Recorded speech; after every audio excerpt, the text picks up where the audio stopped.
Hey all, and welcome back. As we continue making quests, we want to be using a bunch of different strategies, and today we are going to be leaning heavily on our good old friend randomizers. We randomize things like the town, the key NPCs, a bunch of different stuff for stimulus, and then we built a hugely detailed, massively in-depth mystery quest off the back of that. A party where the quests need to figure out what they need to do, where they need to go, who they need to side with, if anyone. As always, if you want access to this quest module or any quest module or any map I've ever made, check out the Patreon and join us on the Twitch if you want to help create this stuff live. And with that said, let's dive into the most complex and complicated quest I have made yet.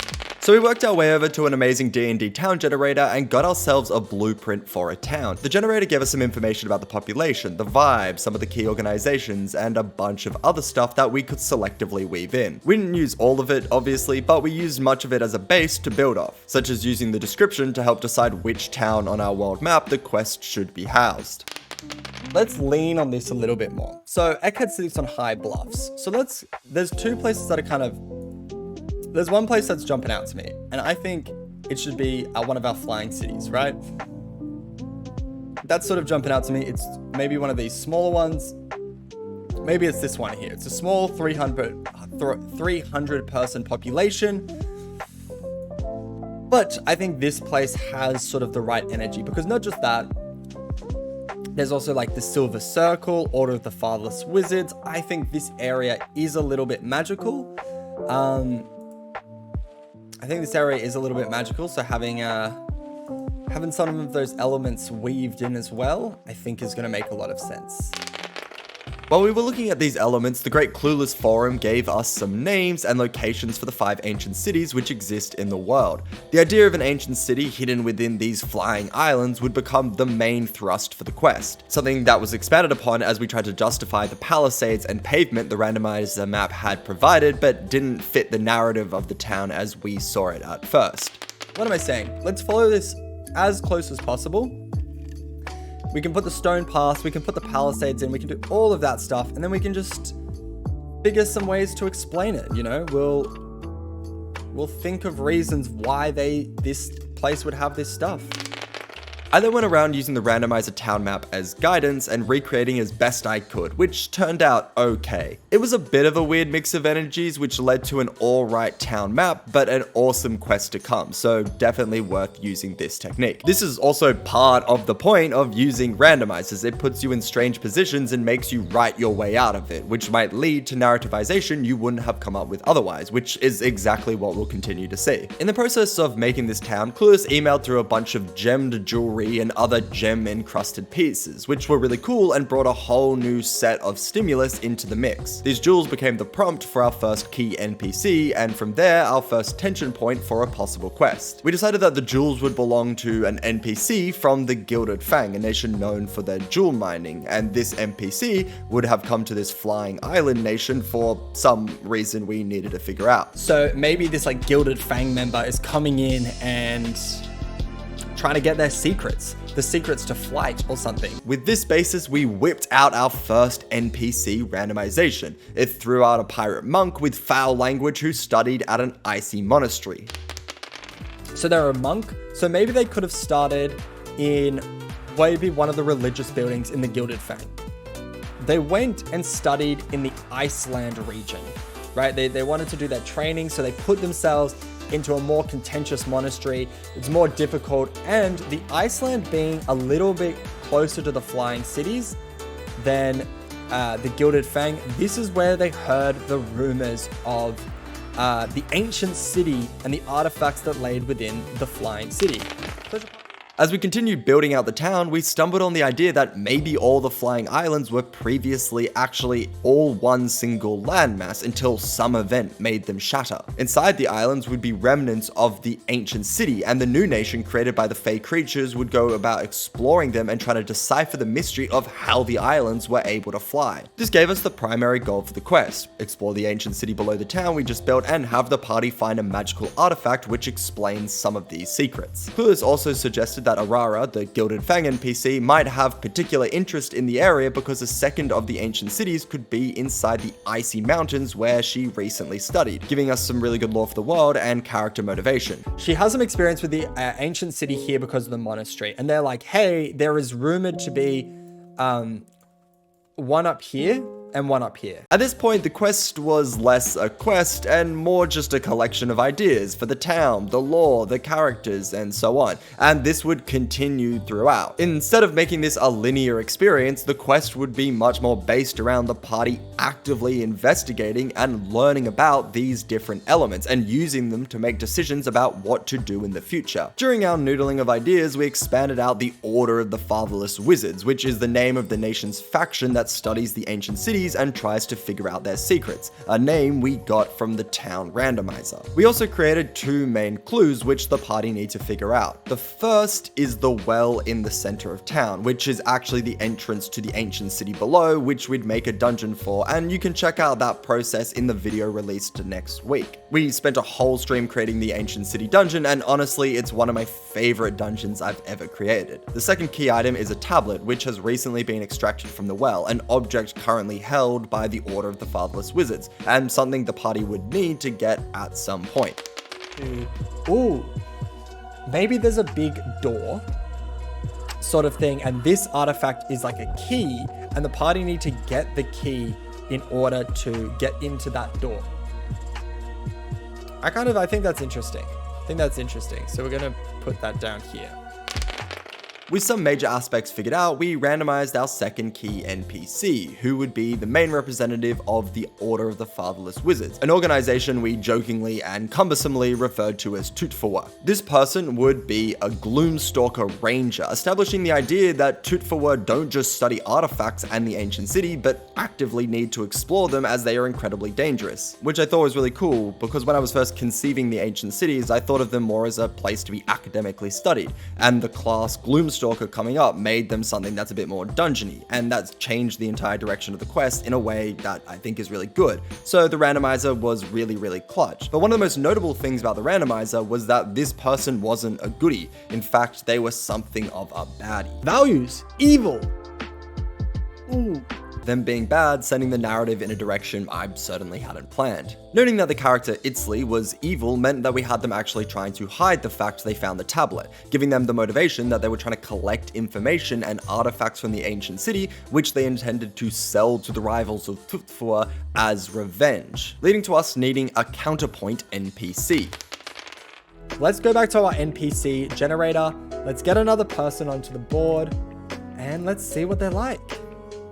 Let's see what they are like. Sagan! Oh, this guy I fuck with. Huge fucking book on the back. Cobalt Wizard. Entertainer. Just looking at the picture. Just look at the energy. Big fucking fan. Sagan would then become our third and last key NPC. We use their entertainer background to make it clear that they are more interested in writing plays and musicals, and their existence in Tutfuwa is just for fun, leading us to changing the construction of Tutfuwa so it's actually incredibly common amongst the members of the Order for them to be interested in something else and not a full-time academic member. To weave in a bit of tension between the characters, we had Sagan starting to suspect Itzli of misdeeds, and they've begun an investigation into them and need the party to help them with this. So 2 hours into the process, we now had our town map, 3 key NPCs, some good history, lore, along with a general outline for the party, but we didn't have a quest per se. And I'll be honest, I spent another 3 hours of this stream, 5 hours of another stream making the dungeon for the quest and establishing more lore, along with maybe another 6 hours off stream finishing the quest document, which would end up being over 8,000 words. Much of this time would be spent fleshing out the characters, the lore, the connection between everyone, and creating a base of knowledge which DMs can follow to implement this quest. More or less just building off the elements we established in these first 2 hours and weaving them together to become something actually coherent. So let's ditch the usual linear explanation of how we came up with these ideas and how the quest came to be, and instead just discuss what the quest is. Well, as I said at the beginning, what we ended up with is a player-led mystery quest. It's based around the idea that the party are given a small plot hook, maybe about some rumors of an ancient city in this town, and it's their job to figure out what the quest is, what they need to do, who the important people are, and who they want to side with. If you're purely focused on the quest, then Itzel's kind of your port of call. And if you interact with the town a little bit more, then Sagan is who you are more likely to interact with. The quest itself is simple. The party preferably need to get their hands on the newly discovered tablet. They need to find the entrance to the dungeon below the city, make their way to the end of it, use the tablet they acquired to help them get into the big room at the end, defeat a big boss, then decide what they want to do with the artifact inside. Easy as. But this outline is simply the set dressing for the real fun of the quest, which is a journey of investigating this lore-filled town and trying to piece together what's going on and what they need to do. Each NPC wants to help the party for their own reason. Because it's like, I think each of these individuals need to be stuck by themselves, right? Which we've already written. Itzel is sort of stuck in that they can't get past the door, like they just can't figure it out. Sagan is stuck in that they probably can't, they just need to keep this person in check, but they're not trying to get to the end of the dungeon. They probably don't even know that that's a thing. Well, they don't know that's a thing. So they need the party to help for that. And Arara needs help to get into the dungeon and learn about this stuff. So they all need the party. And we want reasons for these characters to talk to the party. And because it's a very small town, it sort of makes sense that they'd be going out of their way to connect with these people.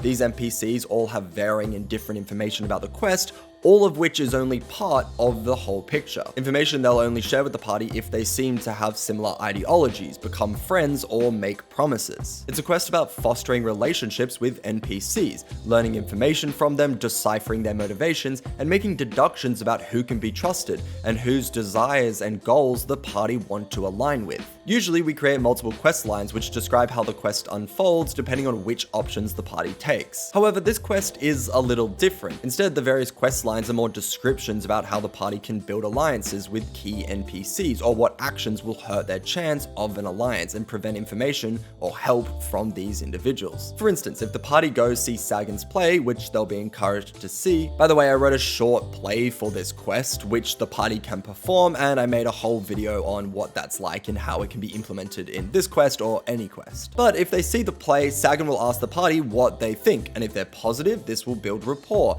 but talking poorly about the play or speaking negatively about Tutfuwa will lower Sagan's desire to ally with the party. Also, all of these NPCs will have beef with each other, so getting too close to one is going to make the others wary of the party and less likely to ally with them. So balancing these alliances for the sake of help or information is a part of the whole conundrum. These sections also talk about the motivations of the NPCs, what they want and what they will promise the party if they help. On top of this, they also describe what information these NPCs have and how they can help the party. For an item like the tablet, Arara knows very little, simply knowing that Tutfuwa extracts magical artifacts from the well occasionally, so it might be worth investigating. Sagan, on the other hand, knows Itzli has found the tablet and gets that it has importance for a reason they don't know. Meanwhile, Itzli has the tablet and will straight up show it to the party if they're allied, even guiding them to the puzzle in the dungeon they believe it's related to.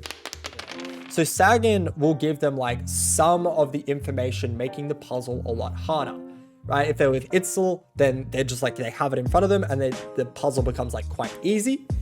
But with Sagan, they only have maybe 50% of it and the party have to guess the rest. So that brings a nice challenge dilemma into it as well. With all this laid out, the party can interact with all these NPCs, playing them off each other and using them how they please. Or they can use none of them, figure out the quest on their own, and just take the artifact for themselves. It's completely up to them.